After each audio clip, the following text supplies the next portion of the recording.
One, two, three, four, yo, ada yang baru lagi nih, iya kan? Oke, di awal scene kali ini kita diperlihatkan kelanjutan yang menarik dari chapter kemarin, dimana Dewa Kuno Kebajikan versus Roh Bumi masih saja berlanjut. Dewa Kebajikan yang mulai menyerang dengan ajimat-ajimat segel terlarangnya, terus melancarkan jurus terlarangnya itu yang berputar-putar dan mengelilingi dari tubuh Roh Bumi. Ajimat-ajimat itu pun menyala-nyala layaknya segel suci yang begitu kuat yang mampu menyegel seorang roh bumi. Roh bumi yang melihat ajimat-ajimat melayang di udara dan di sekitarnya hanya bisa terdiam melihatnya sambil berkata, "Dasar baka, katak bodoh, untuk apa kau melakukan segel konyol ini? Apapun yang kau lakukan saat ini hanya akan memperlihatkan betapa bodohnya dirimu itu." Sang Dewa Kuno yang mendengarkan hal itu langsung marah dan mencoba menyegel roh bumi itu. Rasakan ini, jurus segel kuno terlarang. Segel itu pun bergerak dengan sangat cepat dan membungkus roh bumi dalam sekejap mata. Namun sayangnya, ternyata kecepatan segel terlarang itu tidak secepat kecepatan pergerakan roh bumi yang tiba-tiba sudah ada di depan Dewa Kebajikan. Dewa Kebajikan yang tahu akan hal itu mencoba menyegelnya kembali dengan ajimat-ajimat yang ada di tangannya itu, yang dengan begitu cepat langsung membungkus roh bumi dalam sekejap mata yang membuat roh bumi itu tidak bisa berbuat apa-apa. Mantra-mantra terlarang pun dilapalkan untuk menyegel roh bumi itu. Namun tiba-tiba cahaya emas pun muncul di atas Dewa Kebajikan yang secara mengejutkan keluar sebuah tangan yang mengganggu proses penyegelan itu. Dan orang yang mengganggu itu adalah Dewa Kebajikan sendiri. Dewa Kebajikan yang melihat dirinya ada di hadapannya hanya bisa terdiam serta tak percaya akan hal itu.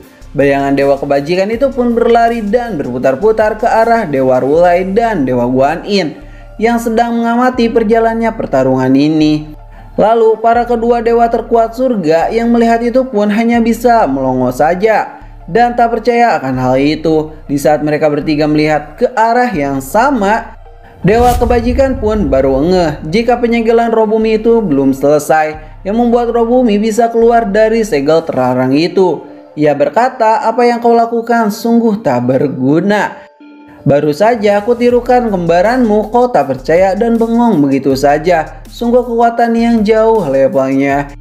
Yang itu membuktikan jika kekuatan roh bumi benar-benarlah gila, karena dia mampu membuat kloningan dewa kuno sekaligus di saat sebelum ia benar-benar tertangkap oleh ajimat-ajimat itu. Sial roh bumi itu. Apakah kau takut aku membongkar rahasiamu itu? Ucap roh bumi. Kau benar-benar membuatku marah. Tapi sayangnya jika aku beritahu juga mereka, itu tidak akan ada untungnya sedikit pun untukku.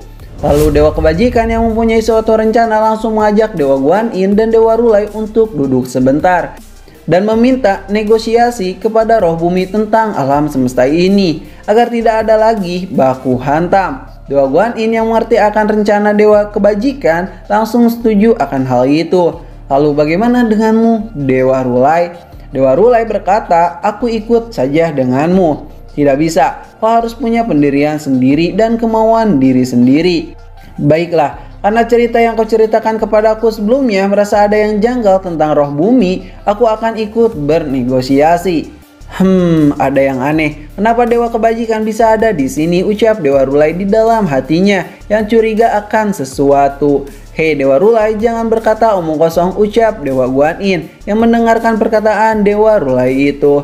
"Tapi itu semua kan menurutku. Karena jika pembicaraan yang dibawakan dari hati ke hati, aku yakin itu semua akan terasa berbeda." "Ya, kau tak salah kok Dewa Rulai. Kau pantas curiga kepadaku atas ceritaku yang sebelumnya itu." "Ya tentu saja, karena aku suka dengan yang namanya kejujuran. Namun sayangnya aku tidak ingin menceritakan hal ini semua," ucap roh bumi. "Hei, kenapa kau tidak mau menceritakannya? Ayolah, kami akan duduk untuk mendengar ceritamu itu, roh bumi, dan bernegosiasi di sini." "Apakah kau yakin, Dewa Kebajikan? Kau ingin mendengarkan aibmu sendiri? Meskipun aku kalah oleh surga di tempo dulu, tapi aku masih menghargaimu, Dewa Kebajikan," ucap roh bumi. "Ya, terima kasih. Kalau begitu, ayo kita duduk bersama-sama," ucap Dewa Kebajikan. yang sudah duduk bersama Dewa Guan Yin dan Dewa Rulai. Kalian yakin ingin duduk denganku kah? Aku adalah orang yang bahkan melebihi 3 dewa surga sekalipun. Ya, aku tahu akan hal itu, tapi kami akan mendengarkannya tanpa akan melarikan diri. Oh, begitu ya. Di saat roh bumi akan duduk bersama mereka, Dewa Kebajikan sudah melentikan tangannya itu, menandakan dia akan melakukan suatu rencana. Sementara itu, Xin pun berpindah ke kediaman Tan Sanzang, yang secara tiba-tiba tempat kediamannya itu berpindah ke tengah-tengah gurun. Dewa Yuta dan Tan Sanzang pun bergerak keluar untuk melihat situasi. Mereka berkata, bagaimana bisa hal gila ini terjadi? Sebuah rumah bisa terteleport ke tengah gurun pasir yang jelas-jelas sangat jauh ini. Dewa Yuta, sang dewa saja, baru pertama kali dalam hidupnya merasakan teleport seperti ini. Di tengah perjalanan itu, Tan Sanzang dipanggil oleh Putri Tengkorak dan Baisi yang menanyakan bagaimana adakah jalan keluar dari tengah-tengah gurun ini. Di saat mereka berkata seperti itu, tiba-tiba roh-roh iblis pun muncul di depan mereka dengan jumlah yang lumayan banyak. Putri Tengkorak yang melihat roh-roh itu pun mulai menghirupnya dan mencoba melacaknya dari setiap bau roh-roh tersebut. Putri Tengkorak berkata, sial, ini aneh sekali. Apa maksudmu aneh? Ucap Tan Sanzang dan Dewa Yuta. Guru Tan Sanzang, apakah kau tidak menciumnya? Ucap Putri Tengkorak. Aku mulai menciumnya. Ini adalah bau kematian. Bau kematian yang sangat pekat. Ini hanya bisa datang dari suatu tempat, yaitu dunia alam baka. Di saat mereka berbicara seperti itu, tiba-tiba dari bawah gurun pasir itu ada sesuatu yang sangat kencang bergerak dan mengejar Dewa Yuta. Pasir itu ingin menghisap mereka semua. Lalu rombongan Tan Sanzang pun berlari dan terus berlari guna untuk menghindari serangan hal aneh itu. Sampai pada akhirnya mereka semua kembali ke rumah kediaman Tan Sanzang itu. Baisi yang polos mengira bahwa serangan ini adalah dari siluman pasir. Apakah ini Sang Wujing? Tapi Sang Wujing kan ada di alam baka dan tak mungkin melakukan hal seperti itu. Mereka semua berlari sampai ke rumah Tan Sanzang dan rumah itu pun hancur seketika. Setelah rumah itu hancur, tiba-tiba mereka semua sudah dikepung oleh para makhluk yang aneh, mirip sekali dengan pasukan siluman tengkorak putih.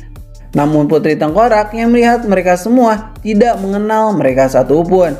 Jadi sepertinya mereka semua ini berasal dari tempat yang berbeda, yaitu alam baka. Monster aneh-aneh itu pun bersiap-siap untuk baku hantam dengan kelompok Tan Sanzang tanpa mengatakan sesuatu. Dan baku hantam kelompok Tan Sanzang versus makhluk aneh dari neraka dimulai. Dan chapter kali ini pun berakhir di sini. Terima kasih sudah nonton channel ini. Like aja jika kalian suka, dislike aja jika kalian tidak suka. Kami Ceritain pamit dan sampai jumpa di next video. Bye bye.